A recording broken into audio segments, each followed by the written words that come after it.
Bacaan dari Kisah Para Rasul. Waktu Filipus di Samaria, berkatalah seorang malaikat Tuhan kepadanya, "Bangunlah dan berangkatlah ke sebelah selatan, menyusur jalan yang turun dari Yerusalem ke Gaza.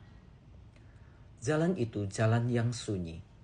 Lalu berangkatlah Filipus.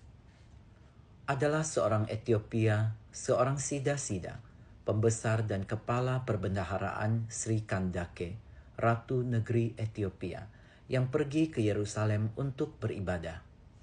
Sekarang orang itu sedang dalam perjalanan pulang. Ia duduk dalam keretanya sambil membaca kitab Nabi Yesaya. Lalu kata Roh kepada Filipus, "Pergilah ke situ dan dekatilah kereta itu."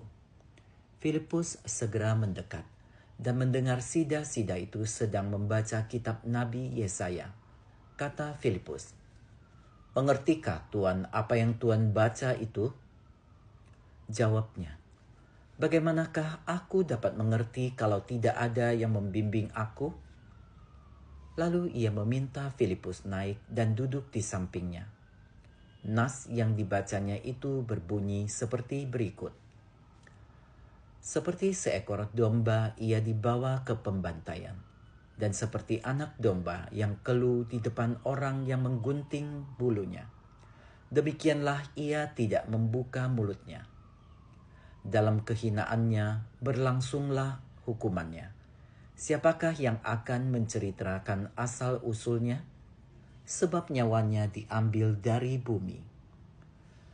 Maka kata Sida-Sida itu kepada Filipus, "Aku bertanya kepadamu, tentang siapakah Nabi berkata demikian? Tentang dirinya sendiri atau tentang orang lain?" Maka mulailah Filipus berbicara, dan bertolak dari nas itu, ia memberitakan Injil Yesus kepadanya.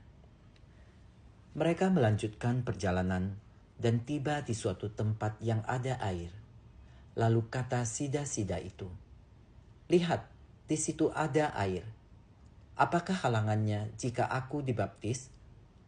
Sahut Filipus, "Jika Tuhan percaya dengan segenap hati, boleh." Jawabnya, "Aku percaya bahwa Yesus Kristus adalah Anak Allah." Lalu orang Etiopia itu menyuruh menghentikan kereta, dan keduanya turun ke dalam air, baik Filipus maupun Sida-Sida itu, dan Filipus membaptis dia. Dan setelah mereka keluar dari air, Roh Tuhan tiba-tiba melarikan Filipus, dan Sida-Sida itu tidak melihatnya lagi. Ia meneruskan perjalanannya dengan sukacita. Tetapi ternyata Filipus ada di Asdod. Ia menjelajah daerah itu dan memberitakan Injil di semua kota sampai ia tiba di Kaisarea. Demikianlah sabda Tuhan. Syukur kepada Allah.